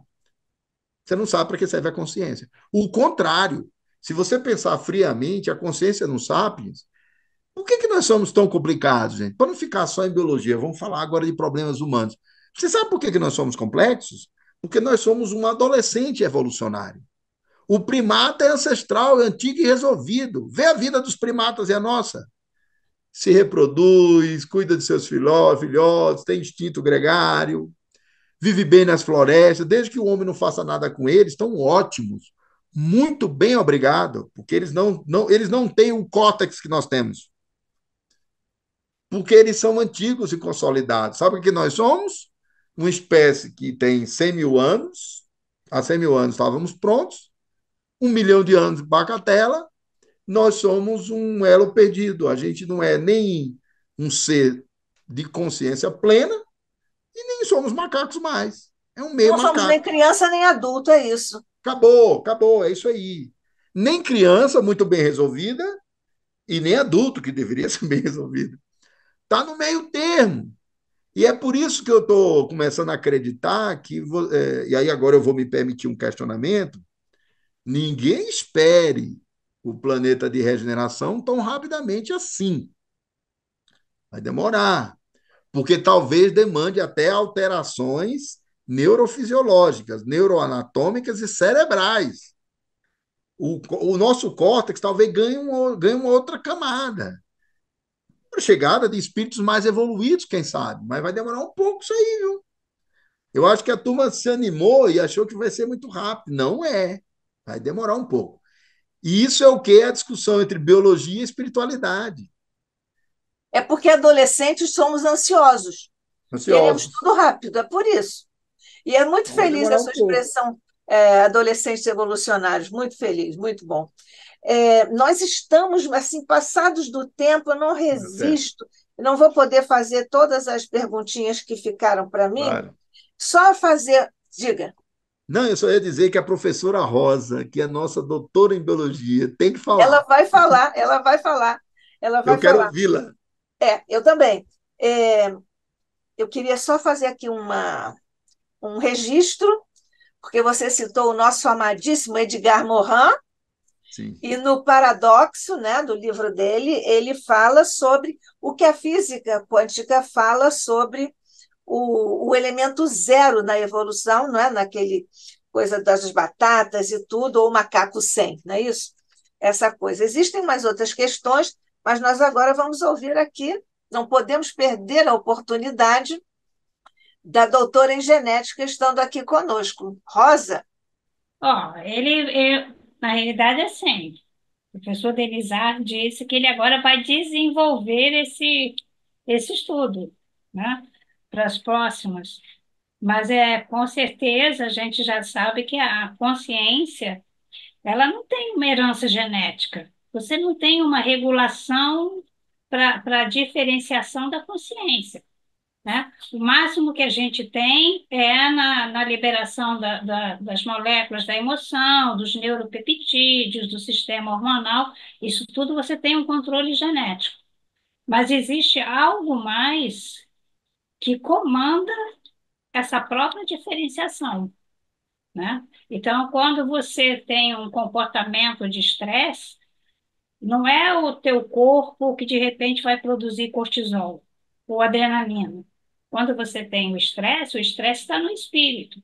É o espírito que vai comandar o organismo, que vai agir ali em tálamo, córtex, hipotálamo, hipotálamo, né? Na hipófise, e vai fazer a liberação do cortisol e da adrenalina, e você vai ter a taquicardia, as mãos frias e todos os outros sintomas de estresse. Um sistema que era importantíssimo quando a gente tinha que fugir de predador, quando estava no início do nosso desenvolvimento na Terra.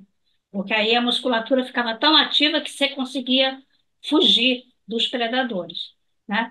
Então, assim, não tem como se compreender. Enquanto a ciência ficar buscando nas células, no tecido, uma explicação genética para isso, não vai encontrar, porque isso é em comportamento, como ele já falou, comportamento é outro departamento, está ligado às emoções, está ligado à consciência, e a gente sabe que a consciência, na realidade, ela é extrafísica.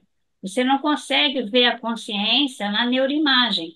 Você, na neuroimagem, quando eles fazem as ressonâncias com neuroimagem, você vê a expressão dos sentimentos da consciência, mas você não consegue identificar a consciência. Você expressa em que regiões você tem mais marcação, que pode estar mais ansioso, ou que você está mais relaxado. Mas você não vê a consciência, você vê a expressão da consciência. Então, assim, eu acho, à medida que a própria ciência vai evoluindo, a gente vai chegar que tem um princípio diretor que não é físico, que faz toda essa regulação, né? Então, assim, eu gosto muito da história das girafas. Você vai me permitir voltar só lá nas girafas rapidinho? A gente já está muito atrasado, não vou estender mais. Mas a única coisa, o único problema do Lamarck é que ele não era ainda da genética, né? Embora eles fossem todos conterrâneos do Mendel, as leis de hereditariedade, as leis de Mendel, elas ficaram guardadas numa gaveta até o início do século XX. Então, eles não tiveram conhecimento sobre genes, transmissão de características, né? Então, o único problema do Lamarck, na realidade, é que ele achava que a girafa ia esticando o pescoço e cada espécie, na verdade, era uma coisa extremamente simples. Você tinha girafas de pescoço mais curto, médio e mais esticado, cada uma com a sua característica genética para ter um pescoço mais curto, médio ou mais longo. Mas você só, na época em que você só tinha alimentação nas árvores maiores, as que conseguiam se alimentar bem, a ponto de crescer e se desenvolver e se reproduzirem, eram aquelas que tinham o pescoço mais longo. Não quer dizer que hoje, ocasionalmente, você ainda não tenha girafa que nasce com o pescoço curto, porque as mutações elas acontecem.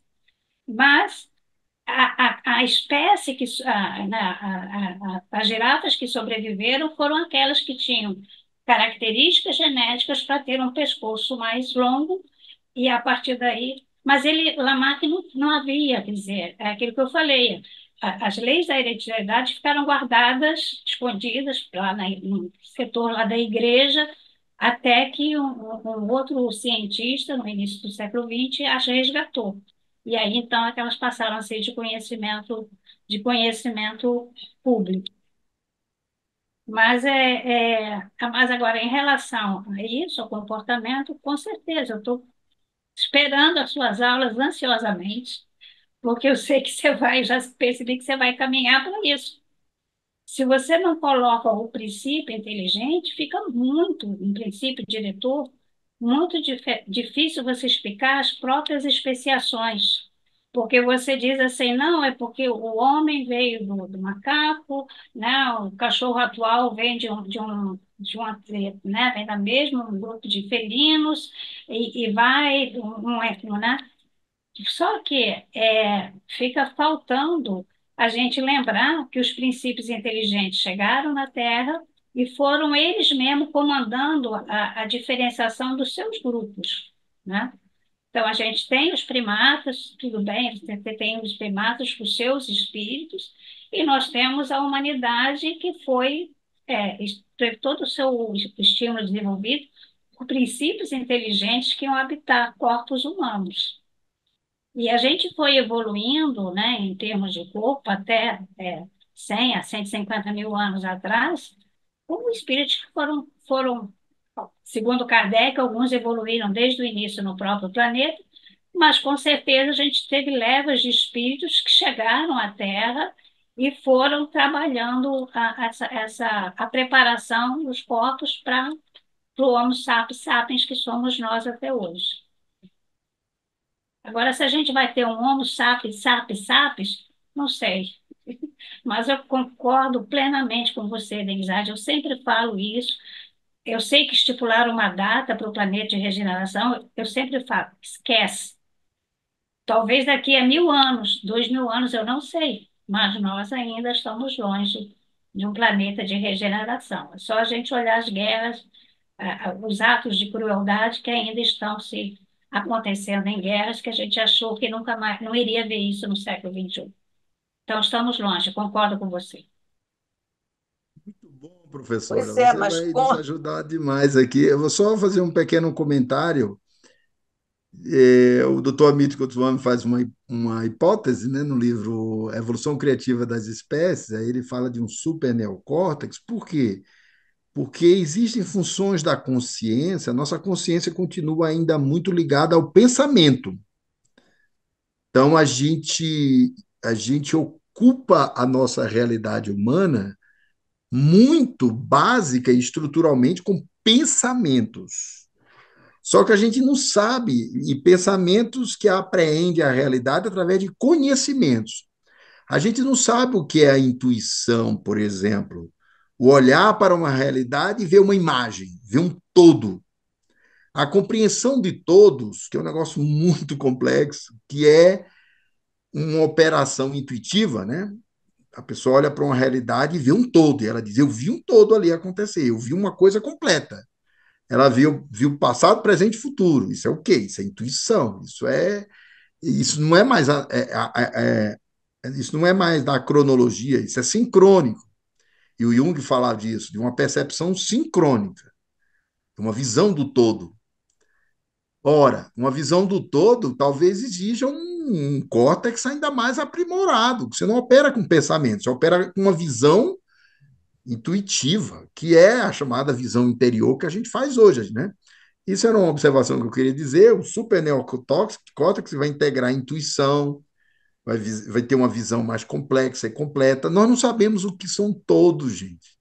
A gente vê partes da realidade, tempo totalmente parcializado. O todo, ninguém conhece nem a si próprio, nem o outro como totalidades. E a totalidade é o grande desafio. E, finalmente, só para dizer que o Lamarck ele dialoga hoje com epigenética. Por quê? Porque estão se estudando como é que mudanças ambientais, como é que estímulos externos e fatores importantes do ambiente podem afetar o comportamento, não a estrutura do gene, mas o comportamento genético. A expressão dos genes. A expressão do gene, que é uma O forma de ambiente, comportamento. E isso. observe, e aí se afeta todo o desenvolvimento daquele organismo, o modo como ele vai evoluir.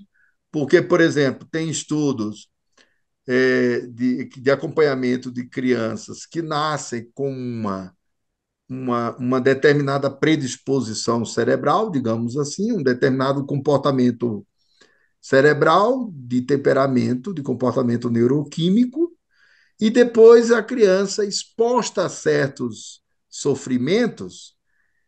Aí os estudiosos mostram como começa uma modificação no funcionamento das células do organismo dela. E eles linkam isso a estímulos ambientais. Então, existe hoje um diálogo entre a obra de Lamarck e a epigenética. E, por fim, um problema extremamente complexo que nós vamos enfrentar nas próximas aulas, que é o seguinte: o Darwin observou isso. Ele disse: olha, curioso, as espécies, quando são retiradas do seu meio habitat, as domesticadas, algumas delas têm uma dificuldade enorme de se reproduzir. Até hoje é assim, né? Você pega um casal de tigres e tenta reproduzi-lo, e ainda mais se eles já foram desde cedo domesticados. É uma dificuldade imensa para reproduzir. Pergunte-se por que é que animais selvagens, bruscamente retirados, né? Não o cavalo que está conosco há milhares de anos, nem o gato, nem o cachorro, mas os animais tirados do meio vital deles, do ecossistema deles, chegam no meio ambiente doméstico, não se reproduzem, mas isso é para a próxima aula, porque a gente vai enfrentar um problema complexo da reprodução que envolve o espiritual nos animais. Muito bem, jornalisticamente já deixou aqui uns ganchos para nós. Eu vou só lembrar a questão do telos, que você, quando você comentou o criacionismo, que é um telos, né? Mas também queria que você falasse sobre o telos para o espiritismo. Isso fica também, evidentemente, para as próximas. A Fantástica a tua questão dos pergunta, conceitos de professora Elsa. eternidade e imortalidade e aquela máxima, ou se adapta ou morre, do Darwin, que você já tangenciou aí e acabou também de falar sobre isso, mas certamente nos próximos encontros você vai trazer mais. E uma questão, quando você falou das emanações, né, que você lembrou Plotino, o nosso filósofo lá das emanações, que ele falou do uno e do múltiplo, que o múltiplo são emanações sucessivas do uno. Isso também fica para o nosso próximo encontro, se Deus quiser, porque agora nós. É uma pena, né? Porque essa é a verdadeira essência do sonho de Deolindo, que também é o nosso, de nós mantermos esses diálogos de alto nível. Aqui no ICEB é o grande sonho desses espíritos pioneiros que avançaram e trouxeram uma instituição como o ICEB, que não só abarca, mas possibilita esses diálogos, essas discussões que, convenhamos, não são muito fáceis de nós desenvolvermos em muitos lugares. Mas o E só ICEB para está terminar, aberto viu, para isso. professora? Só lhe interrompendo um instante maravilhoso que você falou, nós vamos trazer também o problema do darwinismo social, que é quando Isso, Darwin é aplicado ao campo social e é aplicado como ideologia de isso. triunfo entre supostos grupos superiores e supostos grupos inferiores. Como é que o racismo entra no darwinismo social e como era diferente o conceito de raça no 19, que é utilizado por Karl Marx, por Freud. Eu vou trazer as citações de Freud citando raças. Raça no 19 é uma coisa, era um conceito que hoje na antropologia nós chamamos de etnia. E eu vou explicar por quê. Aí tem o racismo geneticamente determinado, não geneticamente, mas determinado pela biologia orgânica do 19. Depois o racismo influenciado por ideias genéticas e o darwinismo social. E como é que o Kardec usou raça no 19, como Marx usou, Freud, como Darwin, que tinha outro sentido e que tem muita confusão nesse sentido também, né? É hora da gente enfrentar isso. Eu vou terminar dizendo que eu ainda preparo uma palestra, vai ser muito divertido isso, em que eu vou colocar frases de autores conhecidíssimos, famosíssimos, frases do Kardec, do Marx e do Freud. E vou perguntar para a pessoa escolher de quem era a frase. E a pessoa vai achar que era do Kardec, o que era do Marx, vai achar que era do Freud, o que era do Kardec, e por aí vai, viu? Porque eles todos estavam expostos ao mesmo Zeitgeist, Zeitgeist, espírito de época. Isso. E tem categorias que E eles repetiram. E tem semelhança, eram todos humanistas do 19. É uma brincadeira muito bacana essa. E vai ser todos muito muito bom, grandes. muito bom, muito bom. E quando você falar do darwinismo social, certamente você vai chegar à questão da eugenia, Sim. que está lá também nessa época, na fase triste da Alemanha. E que biologia foi essa que, sendo o povo mais desenvolvido filosófica, industrial, econômica, tecnologicamente da Europa, indiscutivelmente, nos anos 30, que genética foi essa? Que cultura foi essa? Que fez o que fez, sendo quem eles já eram do ponto de vista do pensamento racional. A filosofia moderna e contemporânea, a contemporânea é alemã. Sim, Schopenhauer, certamente. Friedrich Nietzsche, Goethe, o grande poeta, e por Emmanuel Kant, para citar três gigantes: Emmanuel O Kant, grande Kant. Emmanuel Kant, Schopenhauer, Goethe, o maior poeta de língua alemã. Freud era austríaco, de fala alemã, mas os clássicos da filosofia alemães, o povo altamente desenvolvido pelo pensamento racional, chegou onde chegou. Não tem biologia, não tem genética, não tem nem antropologia que explique isso. Eles recuaram para o Império Romano piorado. A pior fase do Império Romano seria a Alemanha dos anos 30. Você não explica isso por genética, você não explica por biologia, você não explica nem por antropologia, porque a antropologia trabalha com uma ideia de cultura. E não tem evolução cultural, não tem retrocesso cultural que explique.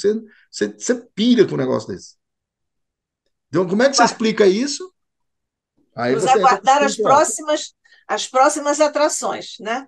É. Então, Denizar de Souza, uma alegria, mais uma vez, o ICEB receber você para esse diálogo, essa informação, essa pesquisa, tudo tão precioso para nós que você sempre traz em benefício de nós todos e do ICEB.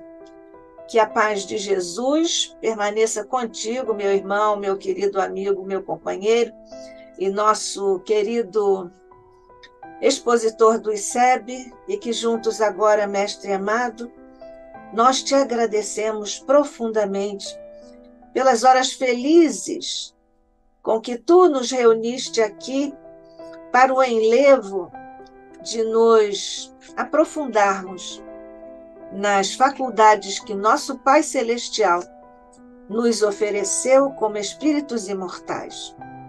Nós te pedimos, mestre, que continues a nos ajudar a todos no desenvolvimento harmônico, ético, das nossas faculdades, e te pedimos ainda que fortaleças o ICEB, para que continue a nos oferecer estas oportunidades de enlevo intelectual, emocional, fraterno, que nós aqui vivemos, como hoje, com a presença de nosso querido irmão Denizar de Souza. A tua paz, mestre, permaneça conosco em nossas mentes e corações, hoje e sempre. Que assim seja.